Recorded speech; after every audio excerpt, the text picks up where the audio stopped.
This episode of the Young Turks brought to you by Squarespace. Eric Cantor, who is the House Majority Leader, walked out on what were, bipartisan and partnership talks, a secret talk about budget resolution with the Vice President Joe Biden. Cantor walked out. He decided that he was done with it, and it's interesting to me because the whole idea of bipartisanship and the whole idea of the House leaders getting together with the Vice President and sort of in these clandestine talks, really, they weren't sharing anything that was going on. Hopefully they were going to share fantastic results, but that didn't happen. And what did happen was he walked out, and the questions that it raises are sort of very different from the ones that one would have thought. They would have thought this meant there's a budget impasse. This meant that Cantor was just fed up with working with Democrats or grandstanding, and this was planned. I mean, people are saying that this was a planned walkout.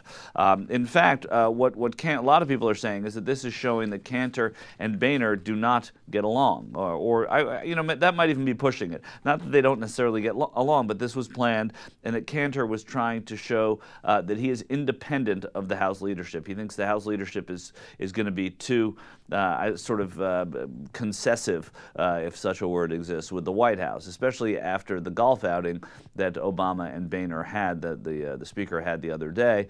A lot of people thought that maybe now it's time for the president and the speaker to actually sit down and talk. It could only be worked out with the two of them. Cantor, his sticking point, or so he says, was tax hikes. That the Democrats would only work if there were tax hikes. It has nothing to do with raising the debt ceiling. It has nothing to do with even relaxing tax breaks. As soon as there is a tax hike, in order to get rid of this deficit, then unquestionably the Republicans will not stand for that. And the Republicans have a right to not stand for that because they have the votes to not stand for it. But I think when you look at the subplot here, it becomes more fascinating. When you look at the battle for John Boehner's seat, I think there are a lot of disaffected Republicans, a lot of freshman Republicans who look at the speaker and think that not enough has happened so far with their majority, and that he has been too friendly with the White House. It's hard to sit on this side and look at John Boehner as being too soft. I mean, his rhetoric is not too soft. His actions are sort of, they're as indecisive sometimes as the president's actions are. But the way that he interacts with the media, the way he interacts with his party is much more decisive. And it's much more, it's much less partisan, or much more partisan than he would have you believe. Here's what Eric Cantor, he's said, he called on President Obama to step in to these tax issues. Since early May, Vice President Biden has led meetings surrounding the debt limit. The Vice President deserves a great deal of credit for his leadership in bringing us this far. We have worked to find areas of commonality to meet the goals of identifying spending cuts commensurate with or exceeding the amount of the Obama administration's request for a debt limit increase. I believe that we have identified trillions in spending cuts, et cetera, et cetera. He is saying that he was leaving, though, because there is no backing down from some tax hikes, and he cannot be part of that. Well, there are Republicans now, GOP aides, they're called, I don't know who they are, lawmakers in the House Majority that are calling Majority Leader Cantor's decision to exit the talks that it was inevitable, that it was planned, that it was going to happen, and eventually this was going to have to cede to the president and the speaker, which makes me say, why did they have the talks? Why did they bother with it if this was inevitable? The timing of Cantor's exit from the talks, this is in the Hill, has been discussed for weeks, and senior House Republicans cast it as a natural progression for the negotiations. It doesn't appear to me that walking out on negotiations is negotiating. Is that me? I mean, when you're negotiating, you don't walk out because that's not negotiating.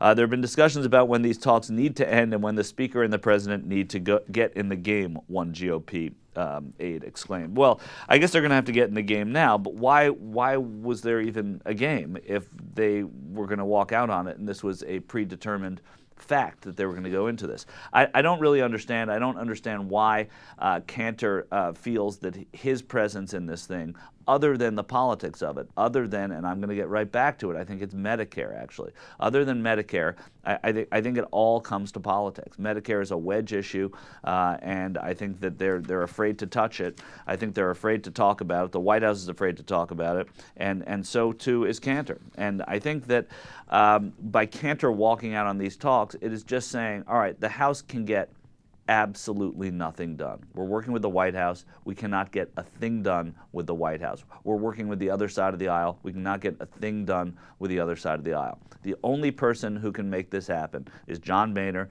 and the only person with whom he could make it happen is President Obama.